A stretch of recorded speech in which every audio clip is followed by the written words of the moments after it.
nagpapitpitan. Unang-una tang inapak biglang bait mo ngayon. Nakaraan di ba ikaw pa tong galit na galit magamon. Hindi niya maamin na sa sige kahol bakit ba ganon. Para siyang naberdinan sa puwet sakit ng pagkabaon. Kaya napaparto ng sige iyak si Joti Col Tarugo. Pero di sa lyrics kundi doon sa beat ako saludo. Kasi beat ng part 1 dapat beat ng part 2 ng gangland at ginamit ng puta parang bata. Pabiktim na ngayon yung mga dati na nang mamama. Puro lang issue walang skills, banat nyo nakakasawa. Kau lang narinig kong galit mag-rap pero nagpapaawa. FYI iba ang sausaw sa umako kasi nga nagamong katas walang pumapalag baka daw mapahiya. Pero kung sausawa lang ang usapan bago ka magsalita ay parang sauce na ng fishbulan yung inyo dyan sa kabila. Sa dami yung mga tinira hindi na may pinasali. Imbis na respeto ay kaaway ang pinarami. Di ba grabe di na bale. Dami nyo mang sinasabi kakainin nyo ulit yung mga bintang yung tinatae. Ba't daw ako nandito ngayon at umaapila? Iba si Abaddon at ko sa pinagtulungan nila. Dalawa lang yung kalaban daming pinatira pang iba. Pero lahat sa salbatuta ang upload galing di ba? Marunong kaming sumita pero di kami ikaw. Na imbis gumabay ng tama gusto pa lalong manligaw. Ginamit pa yung pagkakamali ng ibang tao para maging bida siya sa masa.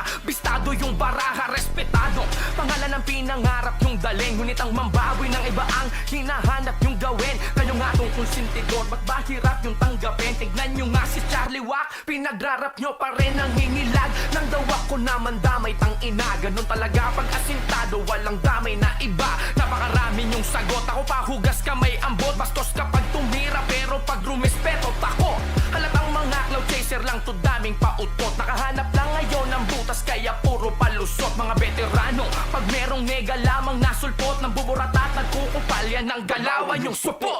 Ano masakit ba partida? Hindi pa todo to. Nilibilang ko lang yung antas ng mahinang lolo nyo. Ako daw yung bully, sabi niya wag mo nga kung pinaglolo ko. Masarap mambully na mga bully yan. Serang totoo, parang mad kiki dati nung may blind rhyme na event. Agaw eksena kasi nga daw salbatuta represent. Punta ng stage kuha ng mic, ang angas magsalita. Pinitik ng Yosit, inakyat ni Clutch, binapahiya.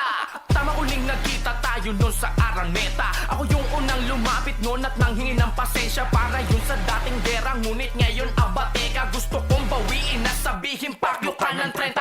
Sino bang di mababanas? Tarantado ka, akala ko mas nagmature na kayo at nagbago na yung kala kong nawala. Mas lalo lamang lumala, patunay lang na din yung deserve aking pagpapakumbaba. Noon pa ako umapir kaso ayaw nun ni Charlie Wack. Backstage pinit to win it ata di ko matiyak. Imbis bumait hinamon pa ako, exagyo mag-react pero tameme nang makita niyang di niya ako masindak. Walang mag-utos, ngayon ako'y may kusa na tanga. Oo nung bata ko inakala ko na kupal ang salba. Nung umidad naman na-realize kung kupal talaga. Kupal na nga yung dalawa tapos ayos tumagtagkapawag ng exage. Barya-barya daw ang sabi ko kamo. Sabi ko Sakto lang po, sir.